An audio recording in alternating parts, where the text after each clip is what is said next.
Hello everyone, welcome to the channel मेरा math. मैं एक बार फिर से आपके साथ आया हूँ। ये जो डॉट वीडियो है ये 129 है और इस वीडियो में मैं कुछ 4-5 क्वेश्चन ले रहा हूँ।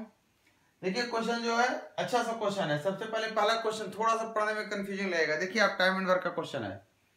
कह रहा है एक कार्य को 120 दिनों में पूरा करता है, बी इस कार्य को 150 दिनों में करता है। वो एक साथ 20 दिन तक कार्य करते हैं, फिर एक कार्य छोड़ देता है और बी जारी कार्य लगातार करता रहता है।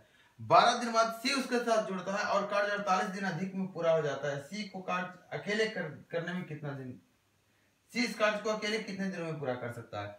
इस क्वेश्चन में जो छोटा सा जो मिस्टेक वो वर्डिंग है, मतलब बोलने का लहजा जिसको बोलते हैं, तरीका बोलते हैं, थोड़ा सा लिखने में मिस्टेक हो गया, जिसके कारण आप क्वेश्चन में फंस गए और आपसे क्वेश्चन नहीं बना। अभी जब क्वेश्चन मैं करेक्ट करूंगा तो आप तुरंत क्वेश्चन पकड़ लेंगे। कह रहा है कि ए है जो 120 दिन में काम कर सकता है और बी जो है 150 दिन में कर सकता है। दोनों मिलकर काम किया है कितने दिन तक? 20 दिन तक। इसके बाद ए चला गया, बी किया 12 दिन। इसके बाद बोल रहा है सी आता है और 48 दिन और यहां से काम होता है और काम कंप्लीट हो जाता है। बी के साथ कौन आता है? सी। कह रहा है कि यहाँ 20 दिन लगा, फिर 12 दिन किया, इसके बाद 48 दिन और समय लगता है और काम खत्म हो जाता है। ये सवाल कर रहा है। अधिक करने का मतलब 48 दिन और। अब देखिए इसको एलसीएम मेथड से बता दे रहा हूं पहले और उसके बाद फ्रैक्शन मेथड से आपको समझा दूंगा। या देखिए क्या है, सबसे पहले इसका एलसीएम ले लीजिए 600। देखिए इसका 5 स्पीड हो गया, इसका 4 स्पीड हो गया। ये अगर 20 दिन काम किया दोनों मिलकर, दोनों का स्पीड कितना है? 5 और 9। इसको आप क्षमता बोलिए, इफिशियंसी बोलिए, स्पीड बोलिए, दर बोलिए, रेट बोलिए, एक ही बात है। तो 9 के स्पीड से अगर काम किया 20 दिन तो 180 काम यहाँ हो गया। 12 दिन काम किया 4 के स्पीड से 48 काम यहाँ हो गया। अगर 48 दिन बी किया है 4 के स्पीड से तो 200 में से 8 घटाते हैं, 192 काम यहाँ हो गया। इसका मतलब बचा हुआ काम सी द्वारा 48 दिन में किया हुआ है। अब काम कितना बचा हुआ यही आपको पता कर लेना है। कैसे पता करेंगे? 180 काम यहाँ हो गया, 48 काम यहाँ हो गया, 192 काम यहाँ हो गया। 192 48 जोड़ दिए 240 और 80 320 और 420, 180 काम बचा हुआ है। टोटल कितना है? 600, जिसमें 420 हो चुका है। अब देखिए हमें 600 का निकालना है। इसको 3 से भागा दे दीजिए 60 है, इसको 3 से भागा दे दीजिए 16। मतलब 60 काम वो 16 दिन में करेगा तो 600 काम टोटल है करने के लिए। कितना दिन लगेगा? 160 दिन लगेगा। क्लियर? फ्रैक्शन मेथड से आप जब बनाएंगे इसे तो क्या करेंगे, आप ट्राई कीजिएगा, दिक्कत होगी आप कमेंट करके मैं बताइएगा, या इधर फेसबुक पे या फिर यूट्यूब पे। 5 दिन अगर ये एक काम किया होगा तो कितना काम कर लिया होगा एक दिन में? तो आप कहेंगे सर 5/120। 20 दिन किया है, 20/120। बी भी 20 दिन काम किया है, 20/150 किया होगा। बी बोल रहा 12 दिन अकेले और किया, चलो भाई ठीक है 12 दिन और दे दिए, इतना काम हो गया है। उसके बाद बोल रहा 48 दिन और काम चला है। समझिएगा बात को, 48 दिन काम और चला और काम खत्म हुआ, जिसमें बी और सी दोनों है। मतलब बी 48 दिन और काम किया है, टोटल इतना काम हो गया है। जो काम बच गया है पूरे में से वही काम 48 दिन में सी किया है। तो जो यहां काम आएगा आपको यही पता करना कितना काम आता है। तो इतना काम 48 दिन में कर रहा है तो एक काम कितना दिन में करेगा। अब जब निकालेंगे आपका कितना आ जाएगा? 160। नेक्स्ट क्वेश्चन देखिए, ये 3 क्वेश्चन अगले जो लगातार आ रहे हैं आपके पास सेम पैटर्न पे। तो पहले पैटर्न में थोड़ा सा कॉन्सेप्ट दूंगा, थोड़ा सा बताऊंगा।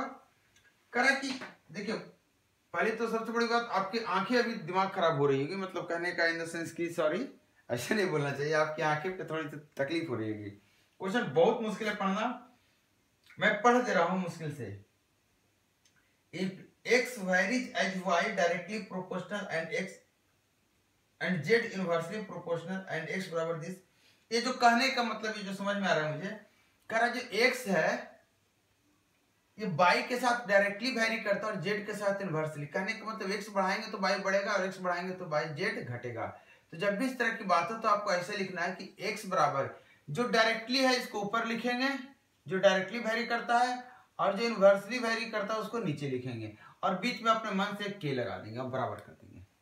x की बात कर रहा था, कहानी x की बात कर रहा था कि x है जो y के साथ डायरेक्टली है, z के साथ इनडायरेक्टली या इनवर्सली है, तो हमने ऐसा कर दिया। अब आपको क्या करना है, कैसे इस तरह के क्वेश्चन को इजी तरीके से इक्वेशन को लिखेंगे। नीचे से हटा देना, इसको इधर ले आ जाना। तो एक्स जेड बराबर बाई, जब एक तरफ इधर और एक तरफ इधर करेंगे तो अब के की जरूरत नहीं है, अब के की जरूरत नहीं है।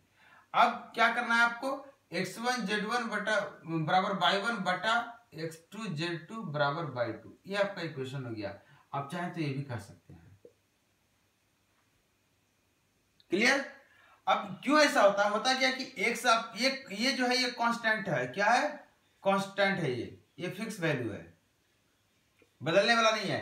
आपका x बदलेगा, y बदलेगा, z बदलेगा, तो k की वैल्यू तो हमेशा बराबर होगी। k की वैल्यू आप कहेंगे तो कहेंगे सर x z बटा y, अगर ये k है तो अगर दिया हुआ x1 z1 y1 तो k निकल जाएगा, और यही k हमेशा वही बराबर होगा, चाहे वैल्यू अलग अलग क्यों ना दे दे। तो इतना बराबर इतना, इसी को सोल्व कीजिएगा तो आपका ये आएगा। ये मैं सिंपल तरीके से, ताकि आपको ये मेथड ले सकते हैं, आप कोई मेथड ले लीजिए, आपका सब बराबर है। अब देखिए इस क्वेश्चन में क्या है, क्वेश्चन में कह रहा है कि जो x है 14 है, जब y 10 है, आप इसको ले लीजिए x 14 y 10, वो दिया हुआ 1 ले लीजिए, z1 यहां पे है। फिर बोल रहा है कि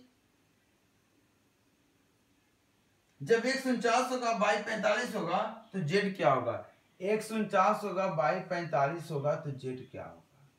आप z2 पूछ रहा है आपसे, ये क्या है, ये दिया हुआ नहीं है, कभी सोल्व होगा, ये नहीं सोल्व होगा, जिसको हम बोलेंगे कैन नॉट बी डिटरमाइंड। अब इस क्वेश्चन को इतना करने के बाद आप कहेंगे कि कैन नॉट बी डिटरमाइंड, मतलब आपको बहुत ज्यादा फायदा नहीं हुआ, तो उसके लिए बता रहा हूं। इस तरह के जितने क्वेश्चन होते हैं डायरेक्टली इनडायरेक्टली के, जितने वेरिएबल वो यूज किया कहानी कहने में, 3 वेरिएबल है तो तीनों का मान दिया रहेगा, तभी हम सोल्व हो सकता है हमसे कोई भी है, क्योंकि ये हमें निकालना है, ये निकालने के लिए हमें तीनों पता होना चाहिए। अब देखिए सिमिलर क्वेश्चन एक देखिए, आपको पता चल जाएगा मैं क्या बताना चाह रहा हूं, यहाँ पे थोड़ा क्लियर होगा क्योंकि इसमें आपका आंसर आएगा। कह रहा है कि ए इज इनवर्सली प्रोपोर्शनल, ए की बात कर रहा है, इनवर्सली प्रोपोर्शनल टू बी, मतलब के ऊपर जाएगा, के हमेशा ऊपर रहेगा। कह रहा है the value of B is 2 when the value of A is 3। B का वैल्यू देखिए, ए बी बराबर के आप कर देंगे तो ए बी a1 b1 बराबर a2 b2 भी कर लेंगे। यहां से ये आपके दिमाग में चलाना है काम, इसके लिए आपको कलम नहीं चलाना है। अब बताइए ए बोल रहा है 2 होगा तो y कितना होगा, तो कह रहा है 3। तो अब तो पूछ रहा है जब a 8/9 होगा तो b कितना होगा, y नहीं b, आप निकाल लीजिए कितना हो गया, 2 से 4 9 27 बटे, ओह मिस्टेक हो गया इस क्वेश्चन में, यहाँ पर क्यूब ऑफ b है, ये b के क्यूब की बात कर रहा है। तो आपका दिया हुआ क्या है, b 2 दिया हुआ है तो 2 का क्यूब हो गया, और यहाँ a दिया हुआ है 3। तो आपको निकालना, जब ये 8/9 होगा तो b निकालना है आपको, b पे क्यू है। तो आप बताइए 2 की पावर 3 8, और ये 8 कट गया, 3 इधर आ गया, 9 27 27 का क्यूब रूट करेंगे तो b कितना हो जाएगा 3। एक लास्ट क्वेश्चन देखिए इस वीडियो का, आप नहीं पढ़ पाएंगे, मैं कष्ट कर दे रहा हूं आपके लिए। कह रहा air pressure varies directly proportional as the area on which it is applied and also on as the square of wind velocity. जो एयर प्रेशर है उसके बारे में बात कर रहा है कि ये जो वेरी करता है, एरिया जो होता है कोई भी जहां पे हम बात करते हैं कैलकुलेट करते हैं, उसके एरिया से डायरेक्टली वेरी करता है, and square of wind velocity, जो विंड का वेलोसिटी होता है इसका स्क्वायर के साथ भी, मतलब दोनों के साथ डायरेक्टली की बात कर रहा है। कह रहा है विंड वेलोसिटी इज 3। अब देखिए इसको कैसे बनाऊंगा मैं, विंड वेलोसिटी इज 3 तो 3 स्क्वायर कर दिया, एरिया इज 4 डाल दिया यहाँ पे, तो बोल रहा है कि प्रेशर 144 है। अब आपको बोल रहा है कि अगर एरिया 2 हो जाए और विंड वेलोसिटी 4 हो जाए तो प्रेशर कितना होगा, आपसे ये निकालने को। पिछला वाला आपके उस फॉर्मूला से, ये वाला आपके इस तरीके से। कैसे भी करना है आपको, के को हटाना है, फिर से इसी को इसी तरह से लिख देना है, 2 बार लिखना है, इसी तरह से कर देना है। अब देखिए यहां से काट देंगे 2 3 3 9, 2 से काट दीजिए 72, और फिर 9 से काट दीजिए 8। अब देखिए पी की वैल्यू क्या आ गई, 4 स्क्वायर गुने 8 कितना होता है, 16 गुने 8 कितना आ गया 128 यूनिट। क्लियर? तो ये सिंपल क्वेश्चन थे इस वीडियो में। देखिए बहुत लोगों का क्वेश्चन इसमें नहीं आज की वीडियो में इंक्लूड कर पाया हूं, बहुत ज्यादा क्वेश्चन थे, तो कुछ क्वेश्चन अच्छे क्वेश्चन मैं सिलेक्ट करके रख लिया हूं, और कुछ क्वेश्चन में कुछ इन्फॉर्मेशन मुझे इनकम्प्लीट लग रही है, वो क्वेश्चन आपको मार्क करूंगा मैं कि क्वेश्चन का इन्फॉर्मेशन इनकम्प्लीट है। आप उस क्वेश्चन को दोबारा चेक कर लीजिएगा, अगर आपको करेक्शन मिलता है, आपको लगता है कि करेक्शन आपके पास है करेक्टेड, तो आप भेजिएगा, नहीं तो आप बता दीजिएगा कि सर आपके पास यही फॉर्मेट है, मैं उसको कोशिश करूंगा करेक्ट करने के लिए और आपको सोल्यूशन प्रोवाइड करूंगा। ठीक है, तो नेक्स्ट वीडियो में नेक्स्ट डे लेकर आ रहा हूं, तब तक आप वीडियो को देखिए, लोगों तक शेयर कीजिए। Thank you.